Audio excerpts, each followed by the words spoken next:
It's 2 o'clock.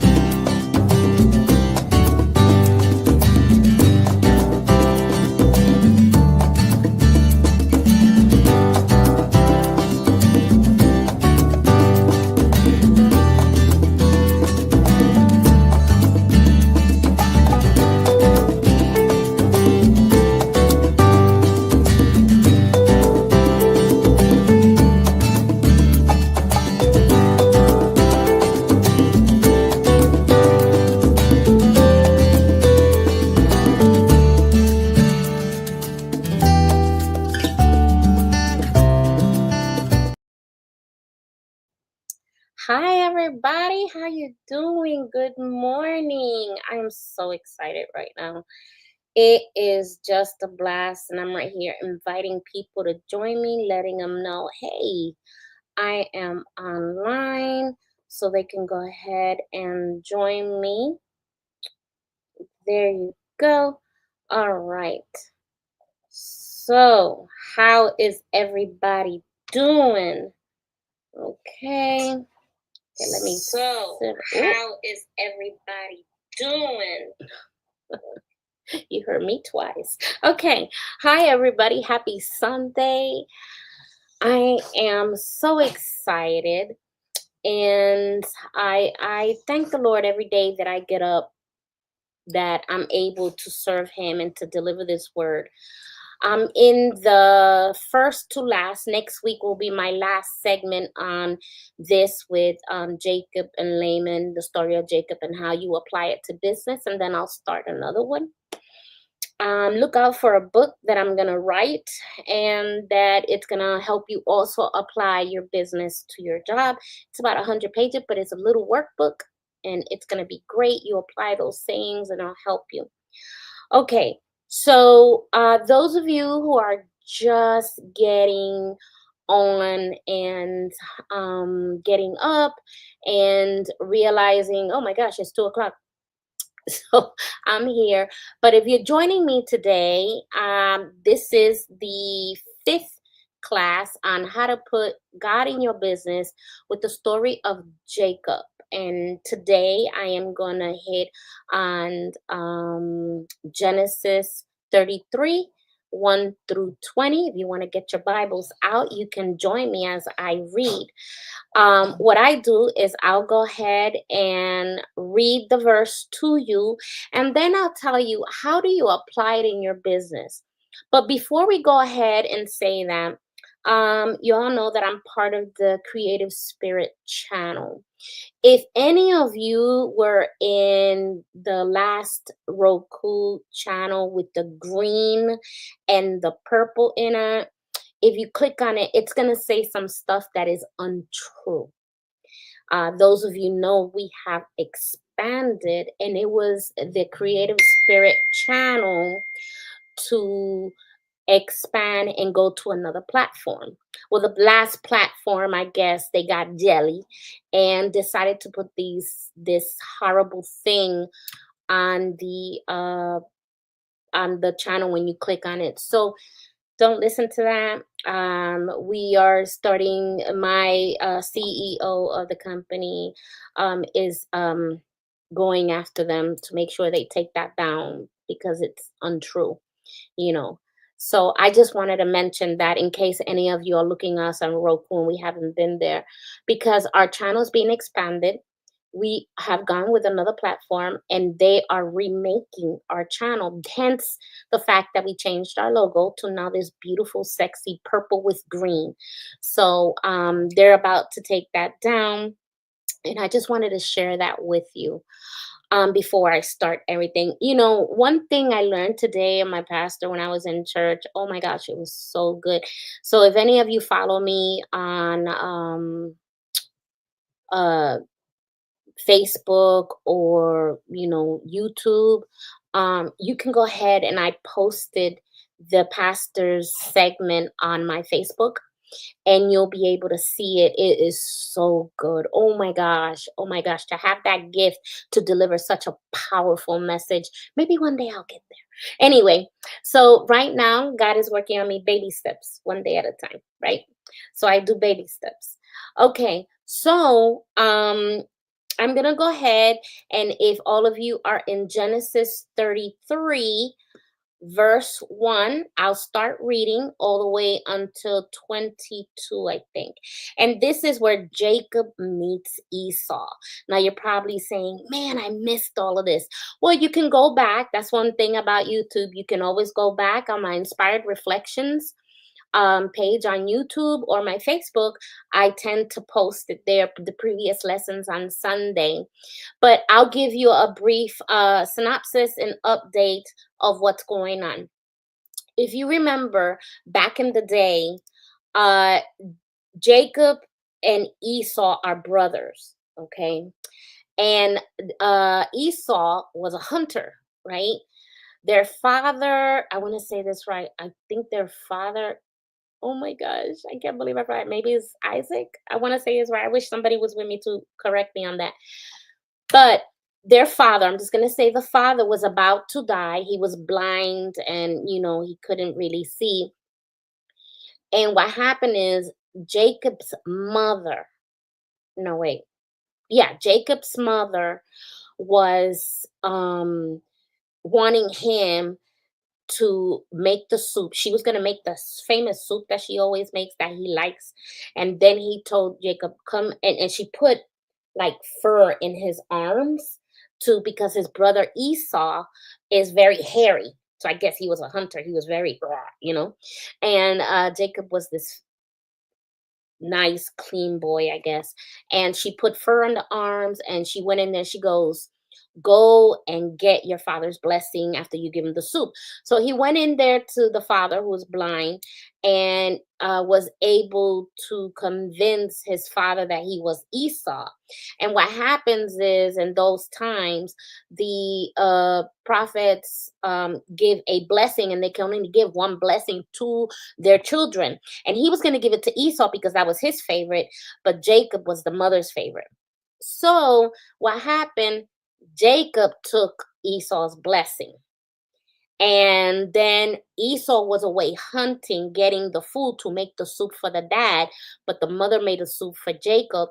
And that's what happened. It's a really good story, like better than any soap opera. I'm trying to tell you, it is so good, but this is real, okay?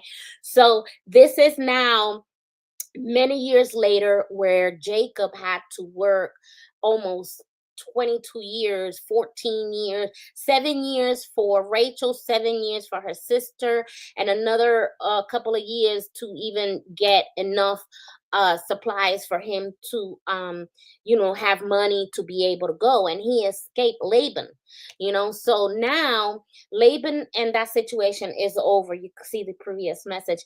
Now he's gonna meet Esau, and one his people, the people that are in his encampment, told him Esau's coming with a big army.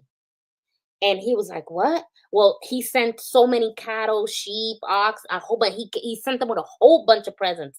So now this story is when Jacob meets Esau.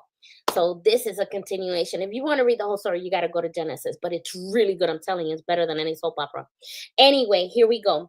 So I'm going to read from Genesis 33, starting in verse 1. It says, Jacob looked up, and there was Esau coming with his 400 men. So he divided the children among Leah, Rachel, and two female servants.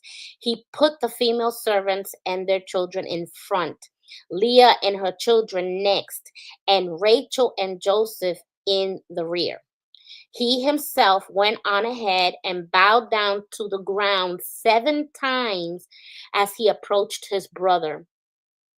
But Esau ran to meet Jacob and embraced him. He threw his arms around his neck and kissed him, and they wept. Oh, that is so nice. Then Esau looked up and saw the woman and children. Who are these with you? He asked. Jacob answered, these are the children God has graciously given your servant. Then the female servants and their children approached and bowed down. Next, Leah and her children came and bowed down. Last of all came Joseph and Rachel, and they too bowed down. Esau asked, what's the meaning of all these flocks and herds I met? To find favor in your eyes, my lord, he said. But Esau said, I already have plenty, my brother. Keep what you have for yourself. No, please, Jacob said, if I have found favor in your eyes, accept this gift from me. For to see your face is like seeing the face of God, now that you have received me favorably. Please accept the presents that was brought to you, for God has been gracious to me, and I have all that I need. And because Jacob insisted, Esau accepted it. Then Esau said, let us be on our way. I'll accompany you. But Jacob said to him, my Lord knows that the children are tender and that I must care for the ewes and cows that are nursing their young. If they are driven too hard just one way, all the animals will die.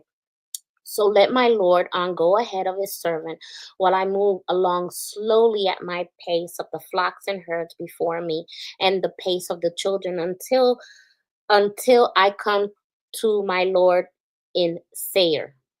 Esau said, then let me leave some of my men with you. But why do that? Jacob asked. Just let me find favor in your eyes, my Lord. So that day Esau started on his way back to Seir. Jacob, however, went to Succoth, where he built a place for himself and made shelter for his livestock. That is why the place is called Succoth.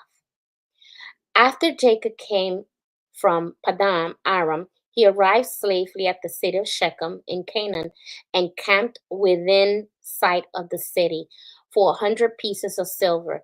He bought from the sons of Hamor, the father of Shechem, the plot of ground where he pitched his tent. There he set up an altar, called it Elohi Israel. Oh, what a wonderful story, right? That to me was amazing. He's expecting his brother to attack and to um get mad at him, because what Jacob did when he was young, you got to go back and read that story. But what Jacob did to is awful. It was like when Esau said, if you come back and I see you, Esau said, I'm going to kill you. So his mother, before Esau got back, came and put him on a donkey with a bridesmaid bounty and sent him on his way, you know? So, and he had a couple of challenges because he know what he did was wrong, but it wasn't him, it was his mom. But, the sins of the parents fall on the children. So there you go. Okay. So, how, now you're saying, what's that got to do with business? Well, I'm going to tell you. The story of Jacob in Genesis 33, 1 through 20 reveals an important entrepreneurial lesson: putting in my time. And that's what this segment is called this week. It's putting in my time. After years of struggle, Jacob finally reunites with his brother Esau. However, instead of rushing forward recklessly, Jacob takes a patient, strategic, and humble approach to secure his future.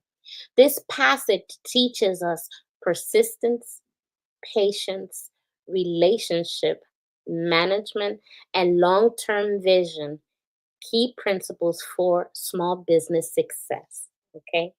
Point number one: success takes time and hard work. Don't believe the rich quick schemes that they're out there. They don't work. You're only making rich quick is the person who's selling the device. Really, a lot of people are into these days. They don't believe in hard work. They don't have patience. Now, unlike myself, I have been in my business for a very long time, and worked hard in it, and it has paid off. Because see, what happens is when you're in a business, right, and you're starting off your business, it takes time because you're learning through your mistakes, right?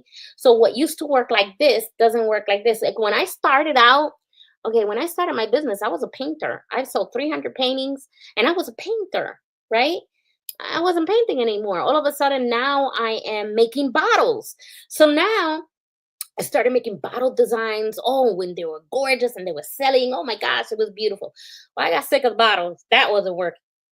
Then I started making coasters and clocks. And finally, I found something that I have passion of, that I have a patent on, which is my clocks.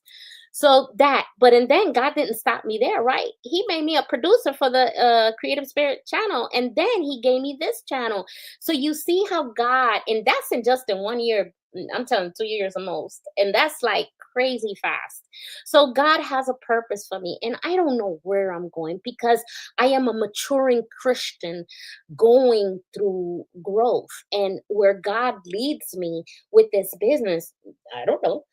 I have to pray for it. You fast, you pray, and He will show you. Okay, so this is just a wonderful thing that I'm gonna show you, but it takes success, takes time, and work hard. Okay, Jacob spent years working for Laban, enduring challenges, setbacks, and hardships before reaching a place of stability and independence.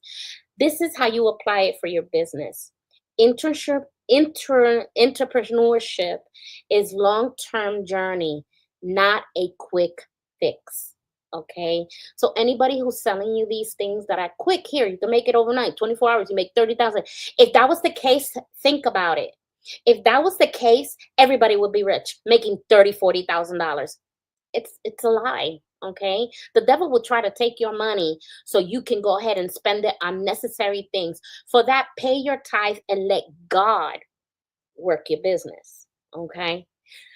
The second point, success requires patience, perseverance, consistent effort over the time. Third point, small business owners must embrace the process, knowing that growth happens gradually, not overnight.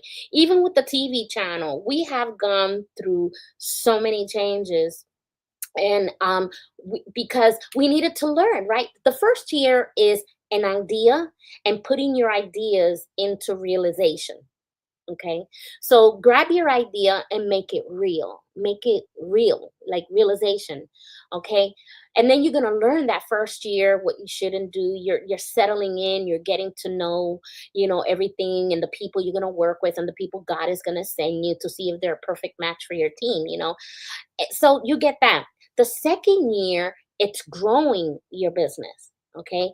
So now you're growing your business. You're doing connections, you're doing marketing, you're doing anything you need to do to make your business grow, right? You're advertising with the Creative Spirit channel, that the advertising, TV, whatever commercial you do to grow your business. The third year is when you start seeing your profits come in. Okay. And that's, putting God first and everything, because it is real. It does take money to make money, but it does not supposed to drown your bank. Okay. So don't listen to the rich quick schemes because they don't work. Okay, main point number two, humility and relationship management in business. Jacob approached Esau with humility, bowing 7 times to show respect. He didn't let his wealth or success make him arrogant.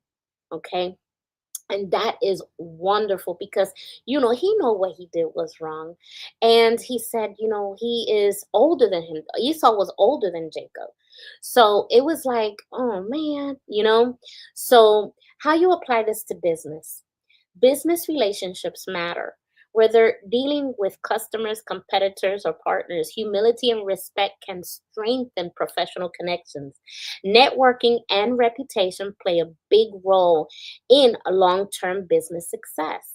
Entrepreneurships must learn to handle conflict gracefully and focus on maintaining good relationships rather than burning bridges. Okay, and every business goes to that. Even if it can be with an employee or anything like that, you want to make sure that if you have a conflict or something that you don't agree with, come to them peacefully and with love, because that's the only way to do it. If you go to someone with a rotten attitude, a rotten tomato attitude, you're going to get rotten tomatoes thrown at you too. But if you come with humility, love, and graceful, you will be heard. And whoever knows, maybe the problem that you have can be solved at that moment.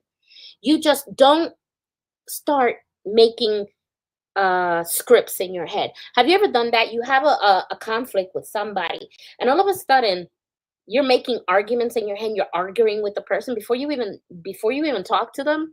I know you're saying, yeah, okay, that's only but the devil. He's putting those thoughts in your head. You don't know. So go to them peacefully. I've been there, trust me. And you just have to deal with people in a graceful, loving manner. Okay, so that's the thing that you have to do to be able to deal with relationships and conflicts. Okay, main point number three: strategic planning and risk management. Okay, before meeting Esau, Jacob divided his people and possessions to reduce the risk in case things went the wrong way. Even after reconciliation, he didn't rush but moved at his own pace to ensure sustainability. He didn't, he was smart. He divided everybody, he divided his children, his wives, his concubines, his stock, his rams, everything. He divided it. So in case he attacked one, the other two can run away, but they were already farther away. So they were across the river. So yeah. And this is they have made this story of Jacob on a movie. If you ever want to just look up Jacob, and you should be able to see the story. Okay, it's really good. Okay, how does this apply in business application? Entrepreneurs should plan carefully before making big moves. Expansion, partnerships, major investments. Taking calculated risk and having backup plans can prevent major loss. Instead of rushing into new opportunities, pace your growth based on your capacity and resource. Okay. Main point number four: generosity and building favor in business. Jacob offered gifts to Esau, not out of obligation, but as a way to build goodwill and secure peace. His generosity helped rebuild trust. How do you apply this to your business? Well, business application number one: giving back, whether through customer appreciation, discounts, mentorships, or community involvement, can straighten relationships and build a loyal network. Provide value first before expecting returns. It is a key principle in sales and marketing and partnerships. Generosity in business can open doors to unexpected opportunities and long term success. Like, for instance, I'll give you an example. I make clocks, but when my clients get their boxes, they don't just get clocks. I put a little bit of bling bling in there. I put a little bit of notes on there, and then I send them a discount card for their next purchase. That's a way to bring them back. You got to think, if I was a customer, how would I like to come back to this person? How does she treat me? Oh man, she gave me candy. She gave me jewelry. She gave me a discount card. Man, I'm going back to this person to get some stuff. That's how you keep your customers. Keep in contact with them. Let them join your email list, text list, whatever you have. Let them come back to you, and they'll see treat them right, and they'll treat you right. Main point number five: knowing when to move or at your own pace. Esau invited Jacob to travel together, but Jacob declined, knowing that his family, flocks, and business needed a slower, sustainable pace. How do you apply this in business? Entrepreneurship should not compare their progress to others. Just because my business is slower than another company, don't compare, because it's about being stable and consistent at your own pace. Just because a competitor is expanding rapidly doesn't mean you need to rush. Move at a pace that ensures sustainable growth rather than forcing the expansion too soon. Now, if God does it, that's a different story, because it happened to us. 7 months later, we expanded. That was God's doing. Nobody else but God, right? So that's my main point. Mainly, just go at your own pace. Don't compare yourself to nobody. Don't be like, well, she's going up faster than me. Why can I not grow faster? How come she got all of this? Don't do it. You know why? Maybe it's time to put God in your business. But you don't have to do and compare yourself to nobody else, because you're uniquely beautiful just the way you are. Okay. Main point number six: establishing a long term presence building a legacy. After reconciliation with Esau, Jacob bought land and built an altar in Shechem, establishing a long term base for his family and business. How do you apply this in business application? Think long term. Build a business that is sustainable, not just profitable in short run. Secure a strong foundation, whether through branding, customer loyalty, or financial stability. Entrepreneurship isn't just about making money, it's about creating a lasting impact and legacy. You see, you want to build a legacy not just for you, because whatever you build is going to be left to your children's and your children's children and your grandchildren and their children. You want to be able to leave it long lasting because you're building your own legacy, even if you have a famous name. So just take your time. Let God guide you and pace you at the right that you're supposed to go. Okay. In conclusion, the value of putting in your time in entrepreneurship. Just to recap what I said, Jacob's journey in Genesis 33 120 highlights key principles for small business owners. Success takes time. Stay patient and persistent. Business relationships require humility and respect. Plan strategically and move at a sustainable pace. Generosity and goodwill can open doors for growth. Don't compare your journey to others. Focus on your own path. Build a long term business, not just a short term profit. By applying these lessons, entrepreneurship can navigate the challenges, build strong relationships, and create businesses that stand the test of time. Okay, so that is the lesson for today.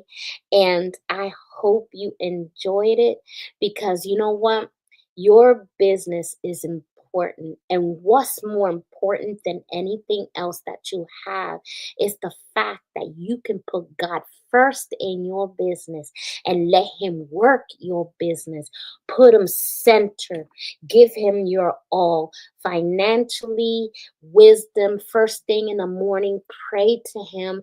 Just give yourself to God and watch Him grow your business. So, I hope this helps. Next week, we'll be measuring my success. That'll be the last lesson in this series. And I hope that you enjoyed it.